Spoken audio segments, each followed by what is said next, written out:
Hey, you are now listening to the Graceway Podcast. Let's talk.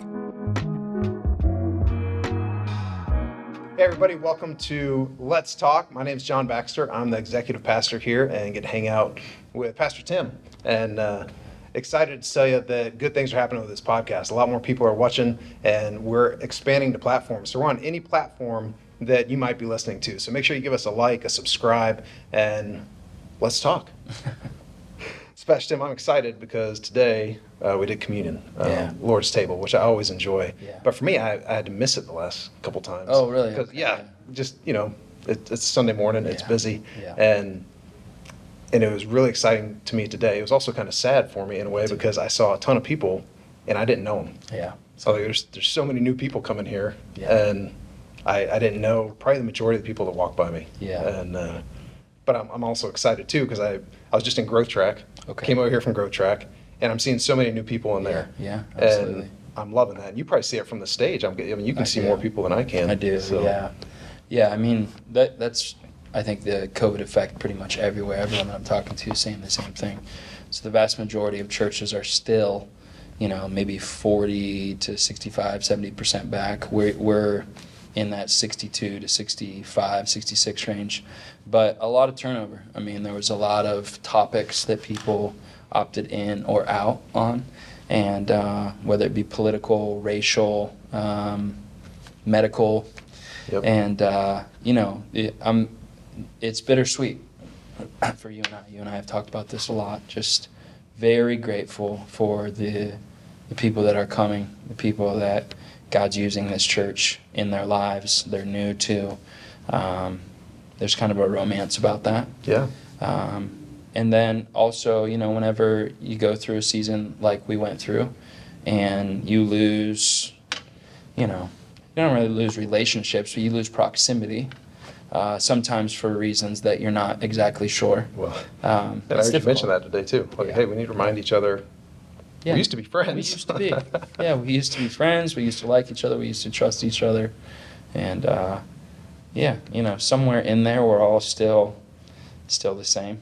Some things have changed for some of us. But, we're just in a season we need extra patience, extra grace with one another. And we need more proximity. So that's the hard thing, right? Like, normally it's, I'll give you grace from a distance. That's not what we need right now. I need grace up close.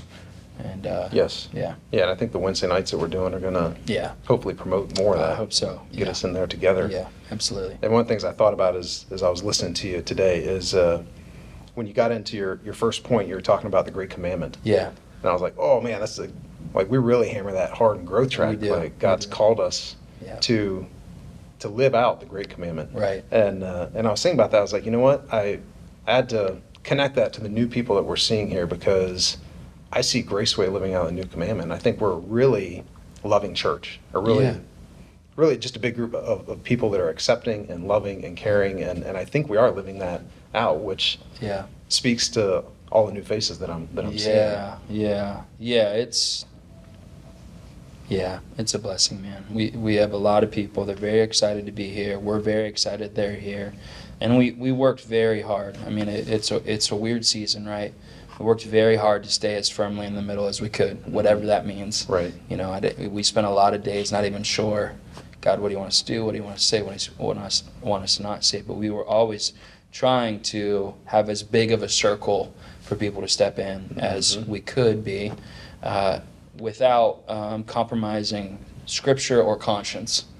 And it was amazing how controversial that was in this season, right? But yeah, the idea of I'm just trying to do for you what I wish I would want someone to do for me was a pretty big directive for us in the season, and hopefully will continue to be. And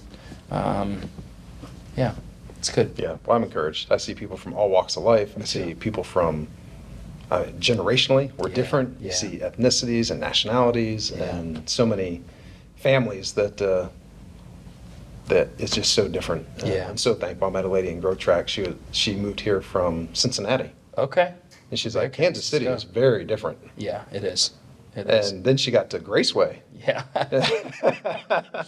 And she's like, this is like nothing I've ever seen. She's like, I walk around, she's like, people she's like, there's people speaking Spanish. She's Yeah. like, I think, I don't know, is that Italian or French? I was like, yeah, you probably heard some of that. And she was like, and there's all different colors. And she was an older African-American lady from Cincinnati. Okay, And so okay. she was telling me about how Cincinnati works. And then she's like, Graceway is, she's like, just a whole different thing. She's like, Kansas City was a big adjustment for me, but coming here to Graceway, she's like, but I love it. She's like, I really think this is what heaven's going to look like. Yeah. And just excited to be at a church, and talked about how loving and accepting the church was. Yeah, So, Cincinnati's kind of notorious for their divides in lots of ways: east, west, black, white, up, down on the economic line. But yeah, so Kansas City would be different, and Graceway would be different. I talked to a guy in Guest Central. He came in and was smiling, and I was like, "Hey man, what's happening?" And he was like, "My first time." And I said, "Your first time to Graceway?" And he goes, "My first time to church." oh, wow. And I said, "Really?" And he said, "Yeah, or for at least 20 years." And I said, "Today was your first time to church in 20 years?" And he said, "Yeah." He goes, "I was really surprised." And I said, "What were you surprised about?" And he goes, "I really liked it." And I said, "You were expecting to not like it?" And he was like, "Yeah, I was." So that's a blessing, right? Yeah. Whenever God sees fit to let the church be attractive, it's a good thing. Yeah. Yeah. Yeah, and I love where you were taking us today, too. And this is, I'm sitting there listening to your sermon, and I was in the 9 o'clock service, and it's something that you and I talk about a lot, is A like lot. fixing the family tree. Yeah. And not just like my family tree, but like the church family tree, Yeah. the nation family. Like, I mean, Yeah. there's so many trees that Yes, we don't. that's right. That's right. that we don't talk about. And two, I would tie this. This is another thought that I had, is sitting there listening to you talk about the Great Commandment and thinking about our church and how loving it is, and really how good they are to us. Yes. Yeah. I mean, if I'm Absolutely. gonna, Absolutely. because for those of you who don't know, Pastor Tim and I spend a lot of time talking about the church, talking about how we can serve this church, but Yeah. then also talking about not necessarily how bad we are, but but I'm not the best dad, I'm not the best father, I'm not the best pastor or leader, and we just feel blessed to be at a place like this. It's such a Yeah. privilege and honor. Yeah, I wouldn't. You're one of the best men that I know. Stop so, it. Yeah. Well, you are, and I can speak for Graceway for you.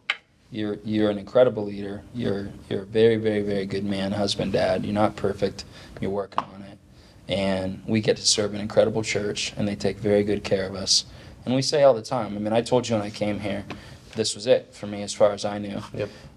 You weren't exactly in that spot, right? But your rhetoric has been, not that you're getting ready to, but your rhetoric has been, if I'm ever going to lead at a church, it's going to be here. Absolutely. And so I think that for both of us, there's kind of a surreal, privileged gratitude around. Wow. I love all churches. I'm ruined at this point. I agree. So Me too. that's pretty incredible. Yeah. Thanks for the nice words. I'd say the same about you too. Yeah, So, yeah. Keep it rolling. We're deflecting. You were- For those of you who can't see us, we're hugging right now. Yeah, it's, not That's really. right. Not really. So I think about our church and how gracious and kind they are to us. Obviously, new people are coming here, and then you're going to talk about fixing the family tree. Yeah. I think about, man, a guy to walk into church for the first time and hear that. Yeah. And then have you talk to him about, you need to write your own story. Yeah. What can you break that down? Because that was like a blip in your Yeah. sermon, but I'd love to hear more about that. Well, I just think lots of narratives around us. I think with the advent of social media in particular, lots of narratives spoken about lots of different narratives, right? So there's narratives about narratives. There's narratives that are spoken over us. There are narratives vows that we make.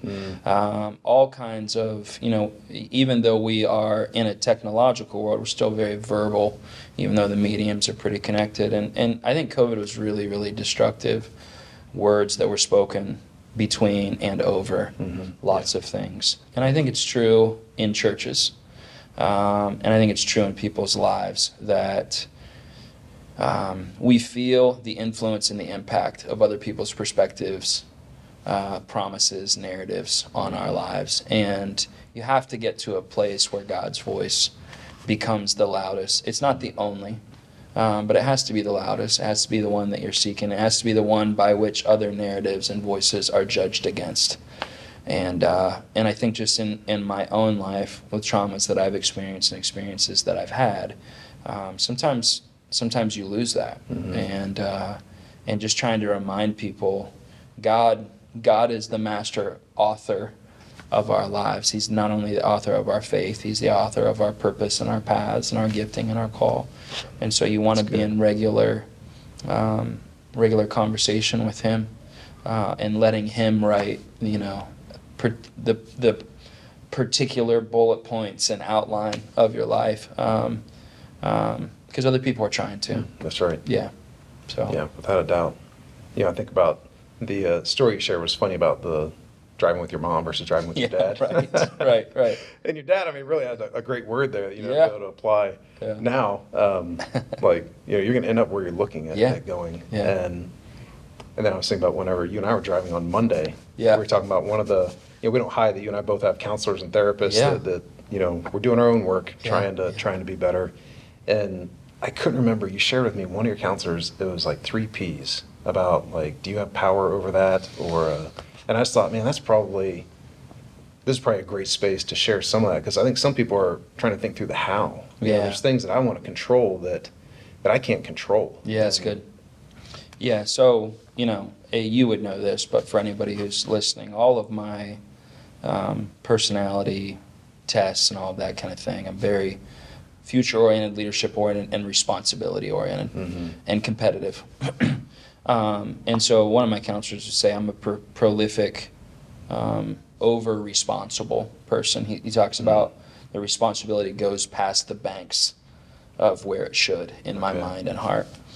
And so we were kind of talking through some different scenarios in which I was kind of unwittingly over-owning other people's stories, and it was, pretty profoundly affecting mine. Yeah. And he said, in Scripture, there's 3 words that always go together: responsibility, authority, and power. And so when God says you're responsible, he gives you the authority to fulfill the responsibility, and then he gives you the power to live in the authority to fulfill the responsibility.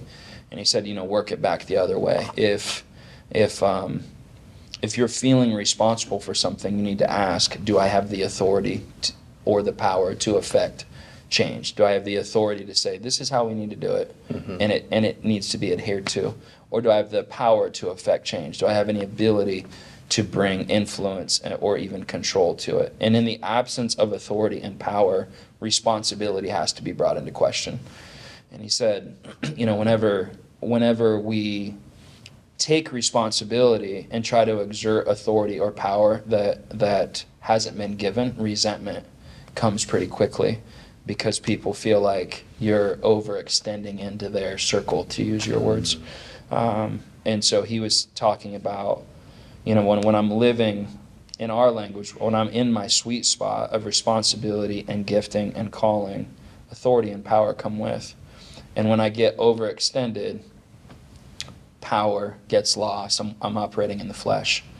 And so you want to stay in your circle, because that's where God is only going to give you the power and authority to do what he's actually made you responsible over.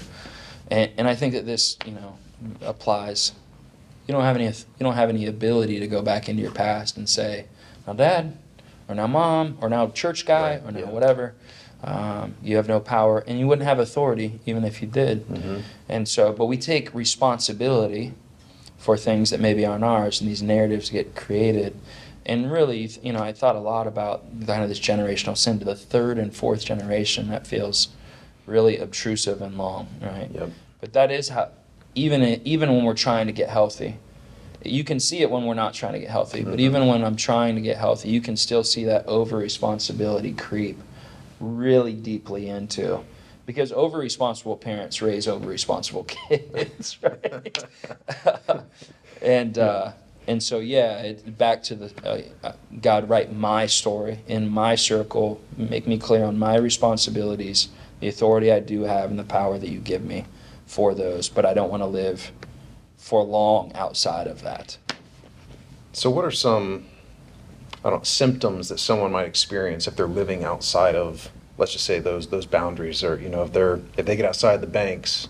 What are they going to experience, and that might be a trigger for them to pay attention of, I might be overstepping here? I think it depends on your personality. Okay.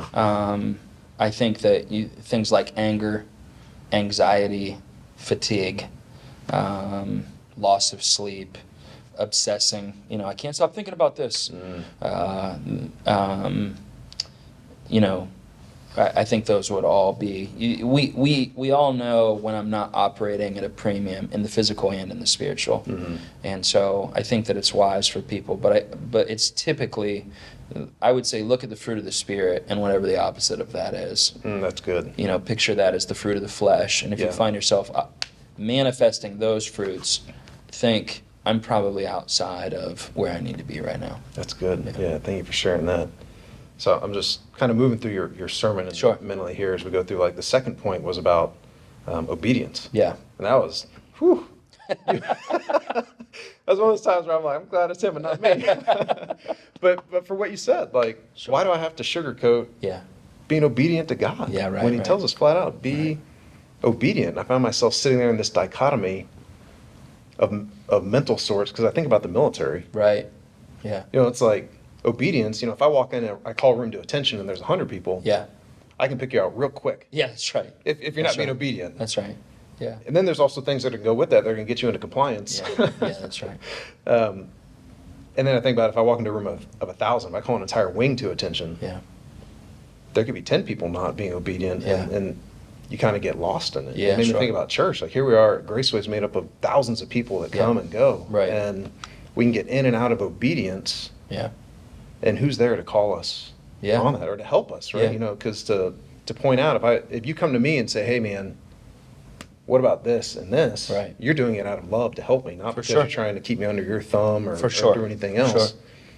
And I think about in church, especially over 2 years of lockdown, Yeah. you have to have a relationship to do that. I That's just right. thought through all the things that Yeah. that we might be seeing Yeah. that could be coming from a lack of obedience. Yeah. It just seems really difficult to me, is what it seems like. Yeah, and I think you and I have talked a lot about trying to get back into relational proximity to one another. We've talked a lot in staff about the effect of trust on our staff culture and behavior and all of those issues. And really, you're talking about circumstance and accountability and all those. I was just trying to make the case for obedience is not controversial and it's not punitive either. This is a good God calling us to good things based on information he has that we don't always have. Yeah. So God calls us to obedience, yes, because it brings him pleasure, for sure. But that's not it, right? That's Right. kind of where Yes. it makes God happy if you obey. Okay, but it's also, it protects you. It's pragmatic. It just works. I mean, you and I have spent lots of times with people, not Christians, still doing Christian things, and it works for them. Yep. Or Christians not doing Christian things and confused why it's not going well. Yep. God's way just works. It does. And so, when I think, and then it plants, right? Obedience plants seeds. And so for me, as a dad, and still reasonably young dad, you have a wide scale, right? So you have teenagers and little guys, and I've got a couple teenagers and a little guy. And so I still feel like a young dad. I still feel like I'm learning. But there are times that I just have to make a decision that I'm never going to really reap the benefit from. Mm-hmm. It's for the next generation. That's right. I need to teach you to obey. I need to teach you about authority. I need you to teach you about right and wrong. And yeah, you're going to struggle with all of those things while you're under my roof. That's what being a teenager is. Yep. This isn't really for that. This is for when you leave. Mm-hmm. When you're trying to fill out what God's made you to be, I need these things to be in your ecosystem. Yep. And we're going to wrestle around these things and all the benefits of obedience until you leave, and then I'm going to entrust you to God. Mm-hmm. But a lot of times I was just thinking about, you feel like my kid is not getting it, and there are times that they're not. Right. Yep. But sometimes, yeah, that's what parenting is. You Mhm. keep planting, and the next generation gets it. That's why you get to enjoy your grandkids. That's good. Yeah. And same thing in church, like you and I talked a lot about our response to COVID and politics and race, and we talked a lot about once this is done, who are we going to be? Mm-hmm. Once this is done and you and I are in a box, who's our church going to be? Right. We talk about that all the time. And and trying to make decisions with, I really think, a biblical perspective. The Bible talks way more about generations than it does about you and I. Yep.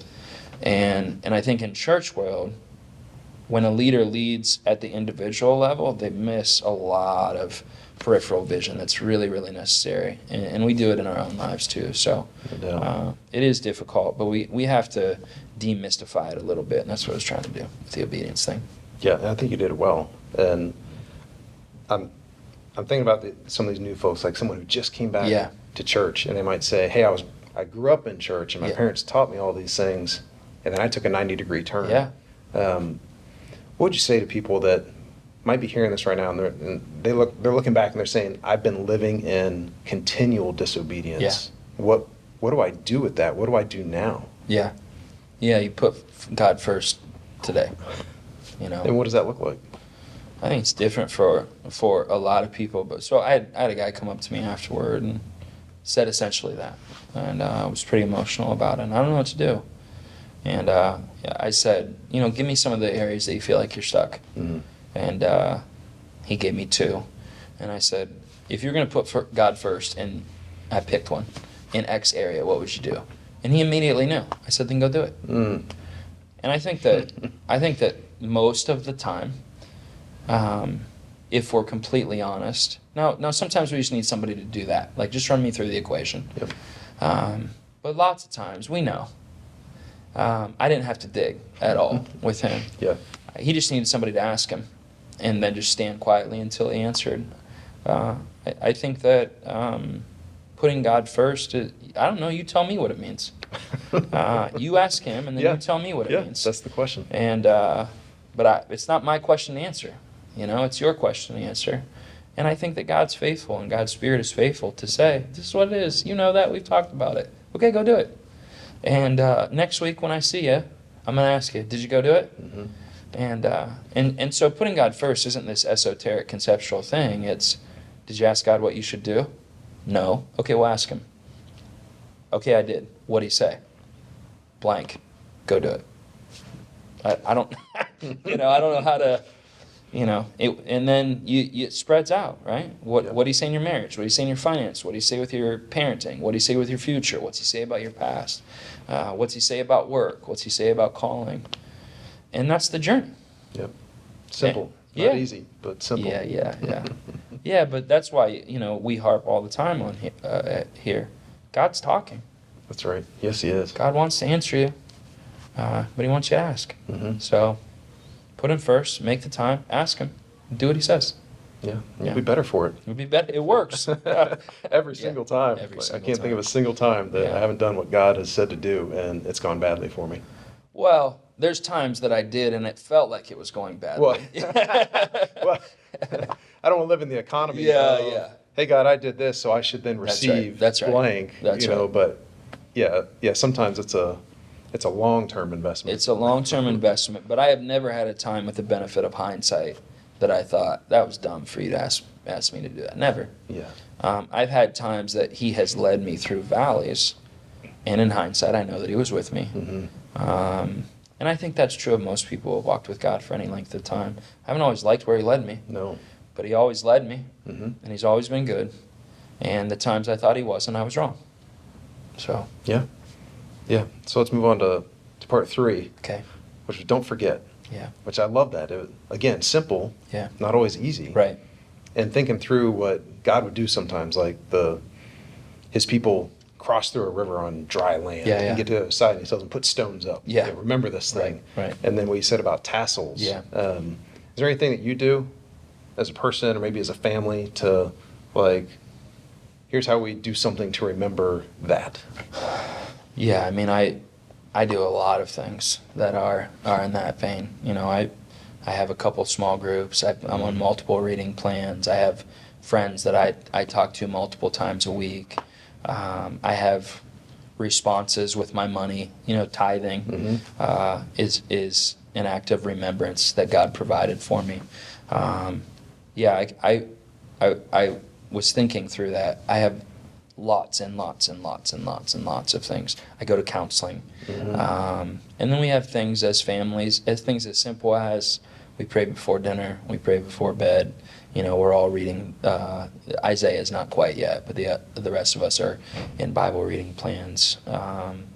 Nothing, overly ceremonial, but I don't think that it has to be. Sure. I think that you and I talk a lot about kind of systems and processes for being healthy and growing. Mm-hmm. And I think that those systems for being healthy and growing are also systems of remembrance. Yep. Yes. That kind of Without keep a you doubt. close. Keep you close and keep you growing. And I think when I forget, I stop growing. When I stop growing, I'm not healthy. Mm-hmm. And so it's kind of this trifecta.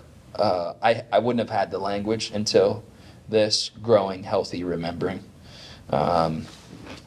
But I think it's all the same systems.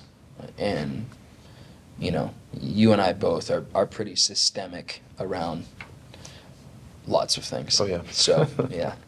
Yeah, I think too about some of the, I don't know, symbols, I guess, that people have that I've seen even this morning. Tattoos, Yeah. wedding rings, Yeah. different piercings that represented something. Yeah. Even like I see the necklace you're wearing. Yeah, and, yeah. and know where that came from. Yeah. Yeah, I think there's so many things that we have that we can use Yeah. that maybe we don't and we're missing. Yeah, that's good. Yeah, the necklace, and I have a ring that has a friend story behind it, Mhm. and obviously my wedding ring, and I have several tattoos. All of them, I was an art guy and all that kind of thing, but all of them have really deep stories behind them. And if you walk into my office, I have things on every wall that look like decorations, and they are not. Right.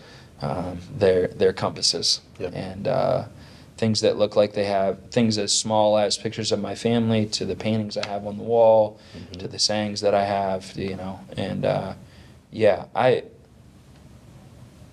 I know how, having been a pastor for the length of time I have, I know how easy it is to wander and to drift. Mm-hmm. I've watched people do it. I've felt it. In some instances, I've done it. And I don't want to say there's a fear of it, but there's a sobriety around it. And there's an intentionality, I And would there's say, an that we have intentionality. about Yeah. making sure we remember. Just like if I walk into your house, I see things, or you walk into my house Yeah. that I won't say they look out of place, but you can tell, like, Yeah. that's not John's style. Right. Yeah. That must Yeah. mean something. It means something, yeah. And so I think Yeah. there's a lot of intentionality, and that's what I'm hearing through this Yeah. whole sermon. Is Yeah. we can be intentional. That's right. We can be intentional to obey Yeah. and not forget and continue to put God first. That's right. Yeah. It's good. Anything else you want to share that maybe you held back in the sermon, that this is a I didn't space? hold back, Okay. but I do. The thing that I did at the end of what I hope I get to say to my kids before I stand before Jesus, that there's a whole system of considering your death, considering your fragility and the finality of life, and those kind of things that I would really encourage people to do. Enough about me to know that I gave a very small portion of a long running narrative. Mhm. And those things are really instructive in my life. And I think back to this, you have Moses, who's about to die. We don't know exactly how he died. The Bible just says he did, but essentially God killed him, right? Yep. He's about to stand before God, and he's saying these commemorative things with his own mortality in view. And the clarity, the simplicity, the redemptiveness of them is still available to us, right? One day you and I are going to be in a box. Yep. Hopefully not tomorrow. But if it is tomorrow, what's the story that my kids are going to say? Mm-hmm. And is it the story that I want them to say? And in God's grace, I have the ability to be intentional about telling them a story that they won't always like, that I won't always be able to keep up my end of the bargain. Right. But I would just say, not only think bigger than yourself, think generationally, but think bigger than today. Think about the span of your life. Mm-hmm. And the fact that one day, you didn't control when you were born. You don't really get to control when you die, but you get to control how you live. And connect those things. And say the things you need to say. And teach the things you need to teach, and let go of the things you need to let go of. And let God write a story, but let your family see it Yes. in such a way that it creates a legacy. Yeah. Yeah. Fully agree with that. Cool. So, well, thanks for this. I always Yeah, enjoy me too. being here. Hate when Dr. Jeff's not here, but Yeah. I also like when he's not here because we get to do this together. That's right. So That's right. I know he's doing good work. Yeah, he and is. look forward to getting him back. Absolutely. Yeah. Okay. All right, for all of you listening, hey, give us a like, subscribe. We're on all the platforms, and we'll look forward to next week. Thanks for tuning into the Graceway Experience. Hope we can talk again sometime.